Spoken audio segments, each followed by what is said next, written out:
네, 오늘 말씀은 창세기 47장 13절부터 20절 말씀입니다.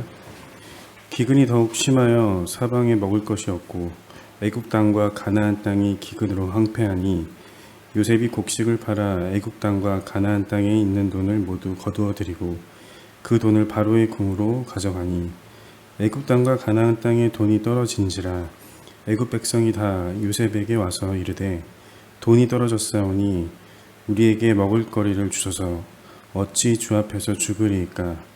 요셉이 이르되 너희의 가축을 내라. 돈이 떨어졌은즉 내가 너희의 가축과 바꾸어 주리라. 그들이 그들의 가축을 요셉에게 끌어오는지라. 요셉이 그 말과 양떼와 소떼와 나귀를 받고 그들에게 먹을 것을 주되 곧 그 모든 가축과 바꾸어서 그 해 동안에 먹을 것을 그들에게 주니라. 그 해가 다 가고 새해가 되매 무리가 요셉에게 와서 그에게 말하되 우리가 주께 숨기지 아니하나이다. 우리의 돈이 다하였고 우리의 가축대가 주께로 돌아갔사오니 주께 낼 것이 아무것도 남지 아니하고 우리의 몸과 토지뿐이라. 우리가 어찌 우리의 토지와 함께 주의 목전에 죽으리까. 우리 몸과 우리 토지를 먹을 것을 주고 사소서. 우리가 토지와 함께 바로의 종이 되리니 우리에게 종자를 주시면 우리가 살고 죽지 아니하며 토지도 황폐하게 되지 아니하리이다.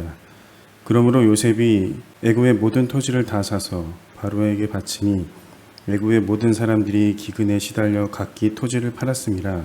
땅이 바로의 소유가 되니라. 우리는 다 주 예수 그리스도를 믿음으로써 은혜로 구원을 얻지만 그 구원이 내 안에서 영광스럽게 열매 맺도록 하기 위해서는 이를 방해하려는 나 자신을 항상 쳐서 복종시키려는 마음 자세를 가져야 합니다. 그러한 복종의 마음 자세를 갖기 위해서는 자기를 비워 종의 형체를 가지사 사람들과 같이 되셨고 또 자기를 낮추어 십자가에 죽기까지 복종하신 주님의 복종을 믿음으로 바라보면서 예수님의 그 종의 형체가 내 안에서 이루어지고 예수님의 복종이 내 안에서 일어나도록 소원해야 합니다.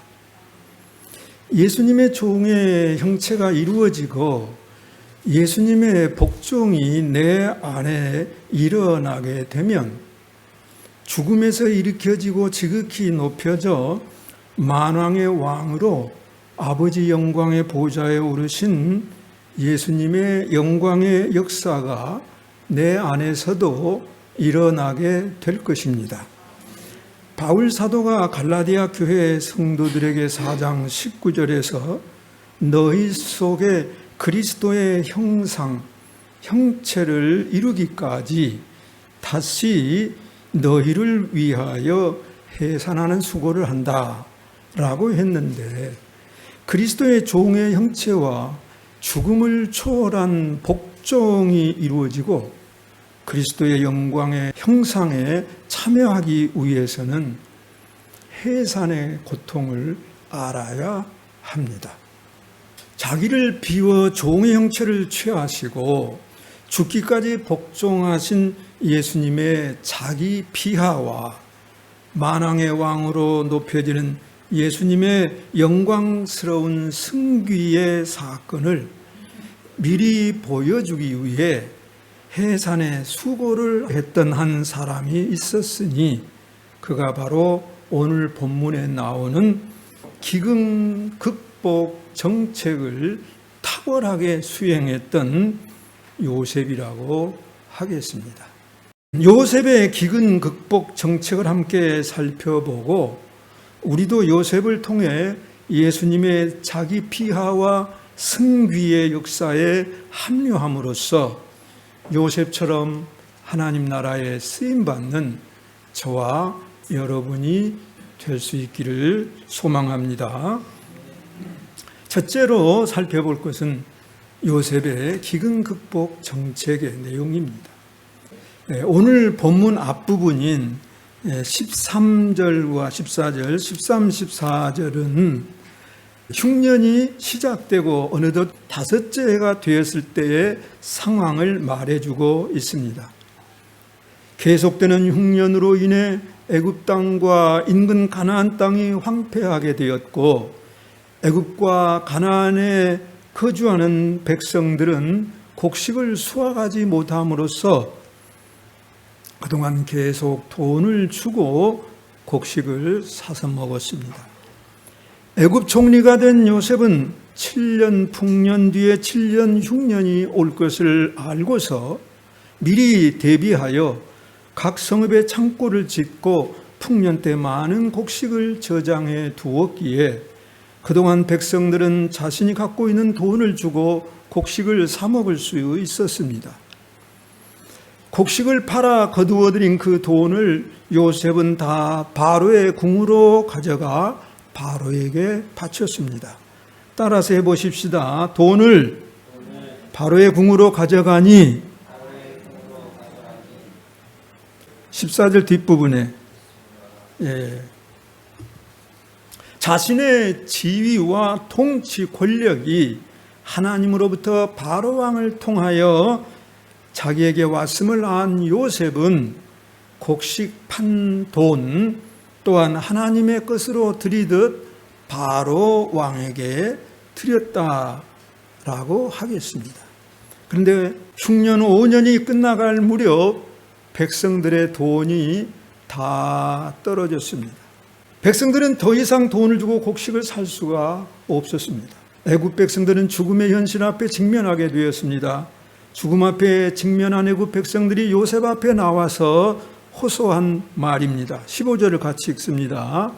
애굽 땅과 가나안 땅에 돈이 떨어진지라 애굽 백성이 다 요셉에게 와서 이르되 돈이 떨어져 싸우니 우리에게 먹을 거리를 주소서 어찌 주 앞에서 죽으리까. 아멘. 백성들의 이 절박한 호소에 대한 요셉의 답변이 16절입니다. 요셉이 이르되 너희의 가축을 내라. 돈이 떨어졌은즉 내가 너희의 가축과 바꾸어 주리라.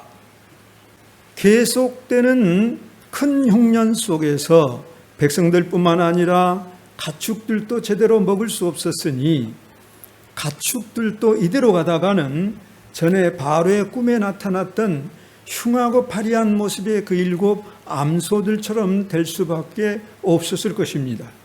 이런 상황에서 백성들의 가축을 국가가 구입함으로써 효율적으로 관리할 수 있게 되고 기근이 끝난 후 농사에 절대 필요한 가축 노동력이 사라지는 것도 막을 수 있게 된다고 하겠습니다. 요셉의 명령에 따라 백성들은 그들의 가축을 가져왔고 요셉은 가축과 바꾸어서 흉년 6년째 해의 먹을 것을 주었습니다. 요셉은 또한 이 가축들을 국가에 귀속시켜 바로의 것이 되게 했다고 보겠습니다. 그리고 해가 바뀌어 흉년 7년째 해가 시작될 무렵 가축을 주고 산 곡식마저 다 떨어지게 되었습니다. 애굽 백성들은 그들의 가용자산을 다 합의하고 이제 가용자산이 다 떨어지고 말았습니다. 이제 남은 것은 백성들이 갖고 있던 무엇과 무엇만 남았지요? 토지와 몸뚱이만 남았습니다. 고대 애굽의 농경사회에서 토지는 애굽 백성들의 생존의 토대였고 토지와 자신의 생존, 토지와 몸은 서로 묶여 있다고 하겠습니다. 그런데 6년 동안이나 지속된 엄청난 가뭄과 큰 흉년으로 인해 이 당시의 토지, 그 19절의 토지는 13절에 황폐된 상황보다 더 황폐되어 있었습니다. 13절에 황폐란 단어 찾아보세요. 있습니까? 19절에 황폐 있습니까? 그런데 13절은 했다는 뜻이고 19절은 황폐하게 되지 아니하리이다 그랬어요. 그러면 13절의 황폐와 19절의 황폐가 같은 뜻일까요? 다른 뜻일까요?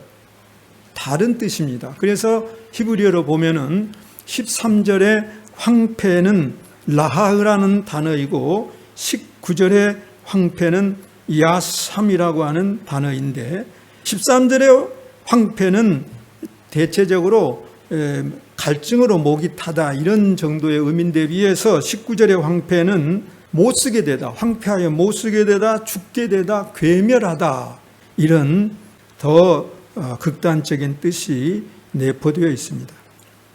따라서 이 19절에서 언급된 황폐된 토지는 국가가 사들여서 국가 정책하에 효율적으로 관리될 필요가 있었습니다. 이제 제가 18절을 읽고 여러분이 19절을 읽어보겠습니다. 그 해가 다 가고 새해가 되매 무리가 요셉에게 와서 그에게 말하되 우리가 주께 숨기지 아니하나이다. 우리의 돈이 다하였고 우리의 가축대가 주께로 돌아갔사오니 주께 낼 것이 아무것도 남지 아니하고 우리의 몸과 토지뿐이라.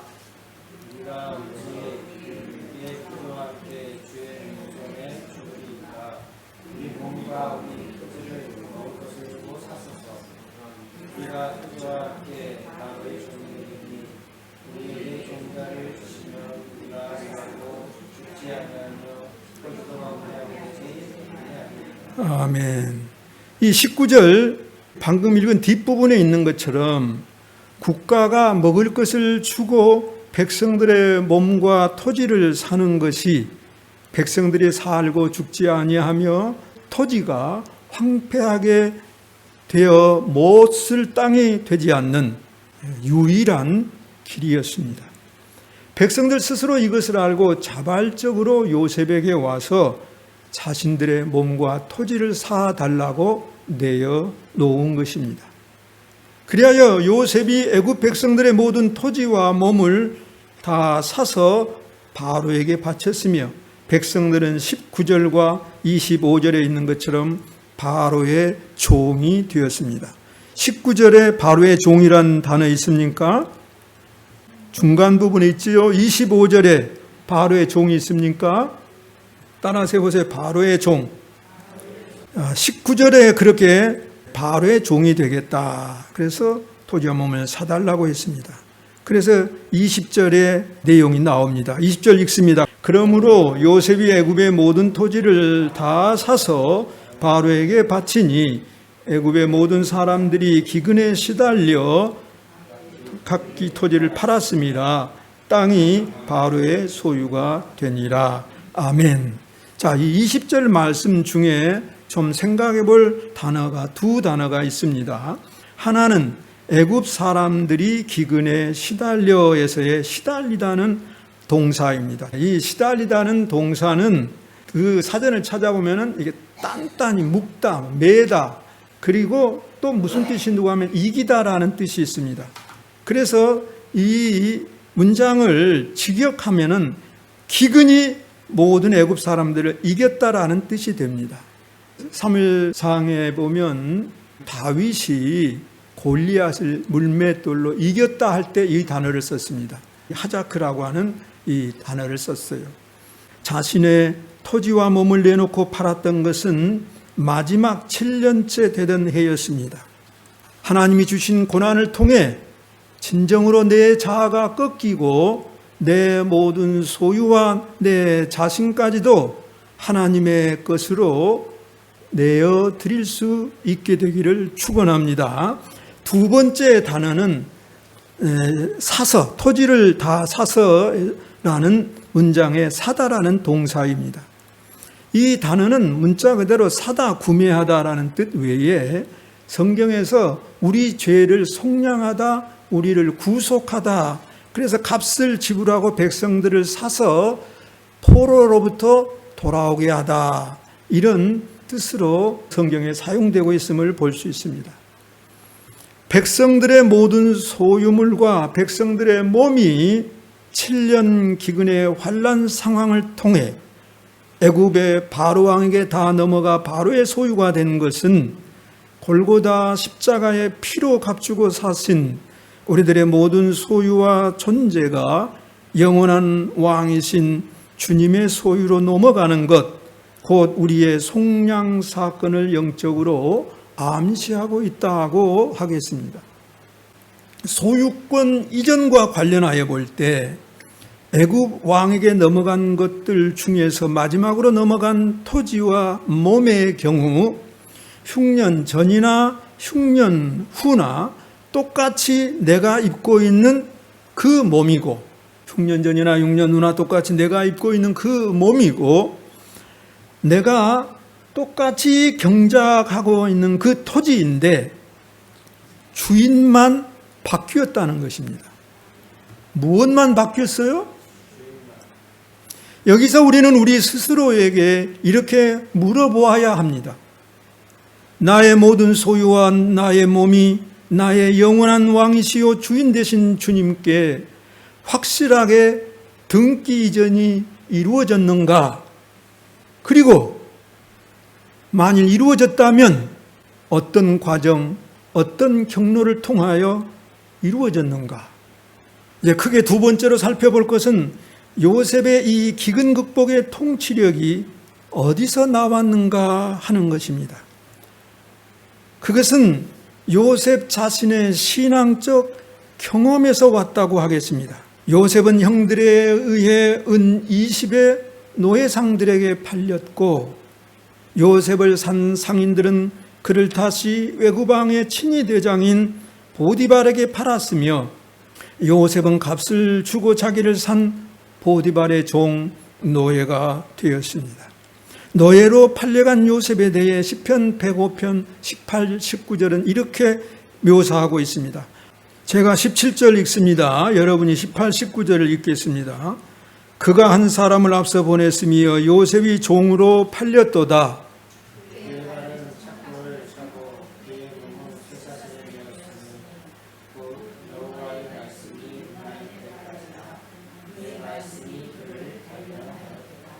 아멘. 보디발의 집안 노예로서 여호와의 말씀이 응할 때까지 요셉의 발은 착고를 차고 그의 몸은 쇠사슬에 매여 있었습니다.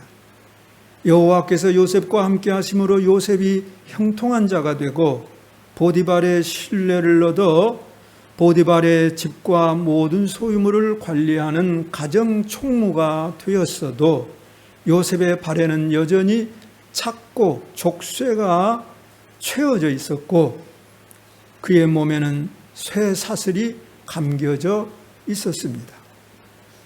여호와의 말씀이 응하여 바로왕이 사람을 보내 그를 석방할 때까지 그리했습니다. 그건 요셉이 노예였기 때문입니다. 요셉은 애굽왕 친위대장의 큰 집과 많은 재물을 위탁받아 관리했지만 종이었기에, 노예였기에 그 어느 것 하나도 자기 소유는 없었습니다. 보디발의 종으로 살아가면서 요셉은 하나님이 자기의 진정한 주인이시요 자기에게 주어지는 모든 것들은 다 하나님의 것으로서 단지 잘 관리하도록 위탁받은 것이라. 또한 나아가 천지 만물도 다 하나님의 것이요 사람은 위탁받은 관리자일 뿐이기에 천지 만물과 애굽 온 땅이 다 하나님의 뜻대로 다스려지고 관리되어야 한다라는 영적 깨달음을 얻게 되었다고 하겠습니다. 중요한 깨달음입니다. 하나님 앞에서의 진정한 종은 자기의 몸도 자기에게 주어진 모든 것도 자기의 것이 아닌 하나님의 것임을 알기에 자기 존재와 재물에 대한 소유욕을 버리고 하나님 앞에서 자신을 겸손히 낮추며 주인 되신 하나님께 죽도록 충성할 수 있어야 한다고 하겠습니다. 요셉은 발에 채워진 족쇄, 그의 몸에 감겨져 있는 쇠사슬을 통해 자신을 붙들고 떠나지 않는 하나님의 말씀의 족쇄와 말씀의 쇠사슬을 볼 수 있었던 것입니다. 그것은 요셉이 석방될 때까지 하나님의 말씀이 그를 단련하였도다라고 하는 시편 105편 19절의 말씀이 이를 암시하고 있습니다. 더 큰 하나님의 섭리 속에서 일어난 일이기는 하지만 요셉이 이 종의식, 노예의식에서 이탈하고 교만해질 가능성이 보일 바로 그때 하나님은 요셉으로 억울한 누명을 쓰고 죄수가 되어 감옥에 갇히도록 만드셨습니다. 창세기 39장 8절 9절을 봅니다.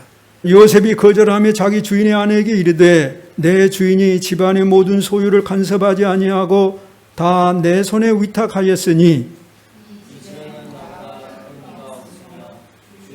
예, 아멘. 거기까지만 보십시다. 따라서 해보세요. 이 집에는 나보다 큰 이가 없으며 노예의식에서 이탈하고 교만해질 가능성이 보일 바로 그때 39장 9절에 이 집에는 나보다 큰 이가 없다라고 하는 말 속에 은연중에 내비치고 있다고 보겠습니다. 요셉이 간수장에게 은혜를 입어 옥중 죄수들과 및 죄수들과 관련된 재반 사무를 맡아 처리하게 되었지만 그것도 다 감옥 안에서 행한 것이었습니다. 로마서 1장 17절에 오직 의인은 믿음으로 말미암아 살리라고 했고 로마서 14장 23절에는 믿음을 따라 하지 아니하는 것은 다 죄니라고 했습니다. 요셉은 하나님이 단련하신 13년의 노예 생활을 통해 자신은 아무것도 가질 수 없는 하나님의 종노예라는 종의식, 노예의식에 철저하게 되었습니다. 그리하여 오직 의인은 믿음으로 말미암아 살리라 했듯이 오직 요셉은 하나님의 종노예라는 믿음으로 말미암아 사는 자, 노예의식으로 살아가는 자가 되었습니다. 그리고 믿음을 따라 하지 아니하는 것은 다 죄니라 했듯 노예라는 믿음, 노예의식을 따라 하지 아니하는 것은 다 죄니라는 죄수의식을 갖게 되었다고 하겠습니다. 요셉의 영혼은 자신이 하나님의 종이라고 하는 종의식, 그리고 종의식에서 이탈하는 순간 죄수로 감옥에 갇히게 된다는 죄수의식으로 채워졌다고 하겠습니다. 요셉의 발에서 족쇄가 풀리고 그의 몸에서 쇠사슬이 풀린 후에도 요셉의 속사람에는 보이지 않는 하나님의 앞에서 노예의식과 죄수의식의 족쇄와 쇠고랑이 채워져 있었다고 하겠습니다. 다시 한번 읽어드립니다. 요셉의 발에서 착고가 풀리고 그의 몸에서 쇠사슬이 풀린 후에도 요셉의 속사람에는 보이지 않는 하나님 앞에서의 노예의식과 죄수의식의 족쇄와 쇠고랑이 채워져 있었다는 사실입니다. 이제 하나님이 요셉에게 아무리 높은 지위를 주고 아무리 큰 통치 권력을 준다 해도 하나님 앞에서의 요셉의 노예의식과 죄수의식은 변하지 않을 만큼 되었습니다. 그러자 하나님은 마침내 요셉을 애굽의 바로 왕에게서 정권을 위임받은 애굽의 최고 권력자, 곧 총리의 자리에 오르게 하셨습니다. 총리에 오른 후 요셉이 시행한 기근 극복의 통치력은 보디발 집에서의 13년의 노예 생활을 통하여 형성된 것으로 하나님 앞에서의 노예라고 하는 노예의식에서 나왔다고 하겠습니다. 노예 요셉은 자기의 모든 것, 자기가 그 안에서 살고 관리하고 사용하는 모든 것들, 자기 몸까지도 자기 것은 없고 다 주인 보디발의 것이라는 사실을 알았기에 나아가 천지와 온 애굽 땅이 다 하나님의 것임을 알았으며 그리하여 이 모든 것은 다 하나님의 뜻대로 관리되고 다스려져야 한다는 그런 깨달음에 이르게 되었던 것입니다. 그래서 그는 총리가 된 후에 이것을 자신에게 적용했으며 또한 자신을 총리로 임명한 애굽의 바로 왕과의 관계에도 이것을 적용했던 것입니다. 그래서 곡물을 팔아 얻은 돈, 가축, 토지와 백성들의 몸을 다 바로에게 귀속시켜 바로의 소유가 되게 했고 자신의 소유가 되게 한 것은 아무것도 없었습니다. 또 자신이 온전히 보디발의 것, 바로 왕의 것, 나아가 근원적으로 하나님의 것이 되었던 것처럼 요셉은 기근으로 인해 죽음의 위기에 빠진 애굽 백성들의 소유물을 다 애굽 왕에게 넘겨 애굽 왕의 소유가 되게 했고, 마지막에는 백성들의 토지와 몸까지 다 넘겨 온전히 애굽 왕의 종이 되게 했던 것입니다. 왕의 종이 된 백성들을 각각 가까운 성읍들로 이주시켰는데, 이로써 효율적인 인구 정책을 펼 수 있게 되었고 백성들의 주거 안정을 가져올 수 있게 되었습니다. 또 백성들이 판 토지를 다시 백성들에게 소작으로 주어 경작하게 하고 수확량의 5분의 4를 백성들이 갖게 함으로써 안정된 토지 관리와 백성들의 식량 안정도 가져올 수 있었습니다. 열심히 일하여 많은 수확을 거두면 그만큼 더 많은 양의 곡식을 얻을 수 있었습니다. 정량제였기 때문에. 이러한 인구 정책과 토지 정책은 하나님의 영감을 받은 요셉에 의하여 이루어졌기에 요셉의 통치 기간 동안 애굽은 국력의 강화와 백성들의 생활 향상을 가져왔다고 하겠습니다. 17세의 노예로 팔려 13년 동안 노예와 죄수로 지낸 후 30세에 당시 세계 최대 제국을 통치하는 총리가 되었다고 한 것이 하나님의 계획을 따라 된 것이라고는 믿었지만, 그럼에도 내 마음속에는 내가 깨닫지 못하는 뭔가가 그 이면에 있을 것 같다는 생각이 들곤 했습니다. 그런데 요셉의 총리 등극과 기근 극복의 통치력 배후에 요셉의 노예의식과 죄수의식이 작용하고 있었음을 깨닫고 그 비밀이 풀리는 것 같은 생각이 내게 찾아왔습니다. 여러분들에게도 그런 생각이 찾아오기를 축원합니다. 이것은 서두에 말씀드렸던 자기를 비워 종의 형체를 가지시고 자기를 낮추시어 십자가에 죽기까지 복종하신 예수님의 자기 비하, 하나님께서 지극히 높여 모든 이름 위에 뛰어난 이름을 주사 만왕의 왕으로 하나님의 영광의 보좌에 오르게 하신 예수님의 승귀의 원리를 예표로 보여주는 것이라 하겠습니다. 하나님께서는 요셉에게서 볼 수 있고 예수님에게서 확실히 드러난 자기 비하와 승귀의 원리를 통해 영적으로 진정한 노예의식과 죄수의식을 터득한 사람, 그리하여 총리가 된 요셉의 통치력, 만왕의 왕이 되신 예수님의 통치력에 참여할 수 있는 사람을 찾아 오늘 또 하나님 나라의 지도자로 일꾼으로 세우신다고 하겠습니다. 저와 여러분이 그런 지도자, 그러한 일꾼으로 세워지고 쓰임받게 되기를 간절히 축원합니다.